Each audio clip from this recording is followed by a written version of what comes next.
After 8 repayments, our man decides to increase the value of his monthly repayments. He will make a number of monthly repayments of $850 and then one final repayment that will have a smaller value.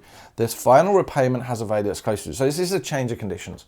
We go back into my financial solver and we've luckily got this here. So after 8 repayments, we've got 8 repayments. He's still sticking with the $500. So what we're going to do is work out how much he owes. So he still owes $8,426.30. Now again, I'm not going to round it on my calculator because I can just copy it and put it over. That becomes my new principal value, because when we do a change of conditions, we have new principal values. All right, because this is a change of conditions, what we're now going to do is we're going to say, right, okay, we are going to do, I'm going to copy that, and that's going to become my new principal value. So there's my new principal value, but I'm going to take away the minus sign because it's almost like he's taking out a new loan.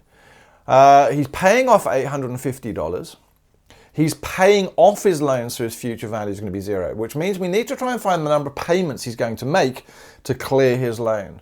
And what we've got there is 10.1 payments. All right, so 10.1 payments. Well, we can't do 10.1 payments. So what I'm actually going to do is I'm going to say, well, all right, so let's see how much he owes after 10 payments.